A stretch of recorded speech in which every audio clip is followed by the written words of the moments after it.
Welcome back to my YouTube channel.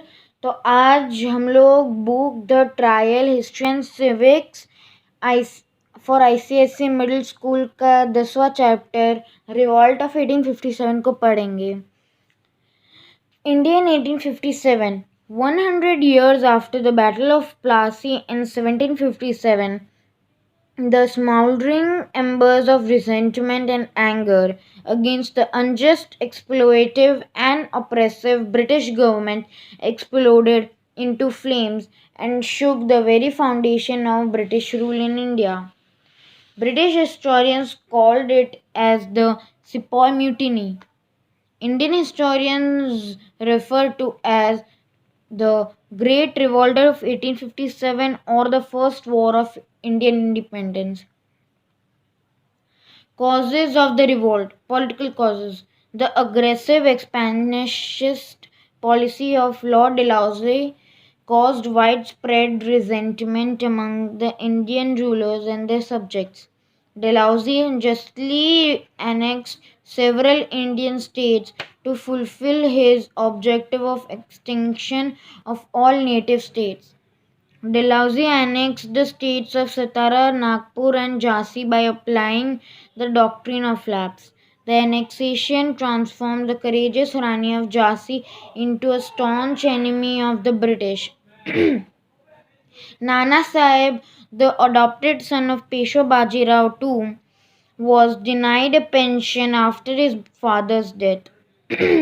Nana Sahib became one of the leaders of the revolt. Bahadur Shah Zafar, the Mughal emperor, lived in Delhi as a pensioner of the British. Dalhousie announced that Bahadur Shah Zafar's successor would not be allowed to stay on the historic Red Fort. He would have to move to a place near the Qutub Minar on the outskirts of Delhi. This was a great blow to the dignity of Mughal emperor and deeply hurt the sentiments of the Muslims. The annexation of Awadh on grounds of maladministration outraged the people of India in general and Awadh in particular. Awadh had been friendly, faithful, and subordinate ally. The Nawab of Awadh was exiled to Calcutta, present-day Kolkata. The British showed scant respect for the treaties that had been signed with the Indians. Treaties were broken whenever it suited them to do so. This created a and fear of insecurity. Among the rulers of subordinate states, the axe could fall on them anyway at any time. Economic causes. The policy of economic exploitation by the British and the complete destruction of the traditional economic structure caused widespread resentment among all sections of the society. The land revenue system introduced by the British caused great hardship and misery among the peasants. Under the zamindari system, for instance, the peasants were oppressed by zamindars and exploited by the moneylenders. If the cultivators failed to pay the land revenue to the zamindars or return the loans to the moneylenders on time, they were often flogged, tortured, or jailed. The impoverishment of the peasantry led to numerous famines. Landlords also suffered from a sense of insecurity. Thousands of jagirs were confiscated by Bentinck and Dalhousie when they were unable to produce written title deeds of ownership. When Awadh was annexed, the estates of zamindars and talukdars were confiscated by the British. They became sworn enemies of the British rule. The interests of Indian economy were sacrificed for the interest of British trade and industry. This led to utter collapse of the traditional handicraft industries. Nothing was done by the government to develop modern Indian industries. Indian artisans and craftspeople were ruined. The annexation of Indian states was followed by large scale unemployment and economic distress. When Awadh was annexed, the administration was replaced by company administration. As such, hundreds of court officials and their subordinates lost their means of livelihood. Poets, musicians, artists, and artisans dependent on royal patronage also lost their job. Social and religious causes. The establishment of British rule in India was accompanied by spread of Western culture. People were disturbed by the rapid spread of an alien civilization when they considered to be a threat to Indian society and culture. Several measures adopted by British government alarmed and enraged the people. Social reforms such as abolition of sati and female infanticide, the Widow Remarriage Act, and the introduction of women's education caused deep resentment among the orthodox sections of society. They interpreted those measures as deliberate attempts by the British to destroy the sanctity of the religion and social customs. The efforts of the missionaries to convert people to Christianity caused great alarm. Some of the missionaries ridiculed the religious beliefs and practices of the Hindus and Muslims in their effort to convert people to their faith. This hurt the religious sentiments of the people. The introduction of Western education undermined the position and importance of the Pandits and the Maulvis and was seen as an attack on ancient traditions and values. The office of inspector of schools in Patna was referred to as the Shanten Daftar. The introduction of railways and posts and telegraph arose grave doubts and fears, especially among the simple villagers. They thought that the telegraph system was form of Western magic. They grew fearful of the intentions of the British. The British judicial system introduced the principle of equality. This was regarded as a threat to the existing caste norms and privileges of the upper classes. The British looked down on Indians and followed a policy of racial discrimination. They made no effort to interact socially with the Indians. They were convinced of the superiority of the European race and treated the Indians with great contempt. Military causes. The revolt of 1857 started as a mutiny of the sepoys in the company's army. The sepoys had over the years helped the company to conquer India with dedication and loyalty. By the middle of the 19th century, however, there was a growing disaffection among the sepoys, especially within the ranks of upper caste Hindus. They had numerous grievances. The sepoys had helped the British to establish their empire in India, but they were neither appreciated nor rewarded for their efforts. On the contrary, they were treated with great contempt by the British officers. There was grave discrimination between the Indian sepoy and his British counterpart. A capable and dedicated sepoy could not rise above the post of subedar. An Indian soldier was paid much less salary than his British counterpart. Lodging and boarding facilities for sepoys were also far inferior to that of the British soldier.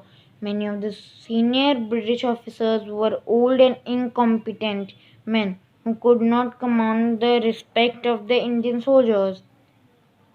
In 1856, an act was passed which made it compulsory for all new recruits serve overseas if required. This hurt the sentiments of the Hindus because they believed that overseas travel would lead to a loss of caste. The sepoy interpreted the regulation as another attack on their caste and religion. After annexation of Awadh, the Nawab's army was disbanded. The soldiers lost their means of livelihood and their bitterness against the British increased. The Indian soldier greatly outnumbered the British soldier. In 1856, the number of sepoys in the British army was more than 5 times that of British soldiers. This emboldened the sepoys to take up arms against their foreign masters. By 1857, the country was seething with discontent. All that was needed a spark to trigger of an explosion. The issue of the greased cartridges provided that spark. The British had introduced a new rifle known as the Enfield rifle in the army. The cartridge was greased paper cover which had to be bitten off before loading the rifle. In January 1857, a rumor started at the Dum Dum cantonment in Calcutta that the cartridges were greased with the fat of animals, which was taboo for both Hindus and Muslims. The rumor spread like wildfire among the Hindu and Muslim sepoys. They were convinced that the government was deliberately trying to defile their religion. A wave of indignation and anger swept through all the military stations. On 29 March 1857, Mangal Pandey, a sepoy at Barakpur, refused to use the cartridge and attacked his senior officers. He was hanged to death. In the eyes of his fellow sepoys, Mangal Pandey was not a rebel but a martyr. On 9 May, 85 soldiers in Meerut refused to use the new rifles and were sentenced to 10 years imprisonment. They were publicly stripped of their uniforms, put in fetters in presence of entire brigade and thrown into jail. Main events of the revolt: Meerut. Enraged by humiliating treatment of their comrades, the sepoys of the Meerut army rose in revolt the following day. The sepoys stormed the jail and freed their comrades, shot their European officers, set their bungalows on fire, and cut telegraph line in Delhi. The next morning they marched to Delhi, where they were joined by local sepoys. They killed the European officers and captured the city. On 11 May 1857, Bahadur Shah Zafar was persuaded to accept the leadership of the revolt. He was proclaimed Emperor of the Hindustan. There was jubilation all around. The restoration of Mughal Empire was proclaimed with booming of guns. News quickly spread that Company Raj had come to an end. The Sepoy revolt had been transformed into war of independence. Inspired by the capture of Delhi, rebellions broke out over a wide area covering the northwestern province, central India, and western Bihar. Bahadur Shah Zafar was taken prisoner, tried, and exiled to Rangoon. The royal princes were shot down and their bodies displayed on street. The once great dynasty of Mughals finally came to an inglorious end.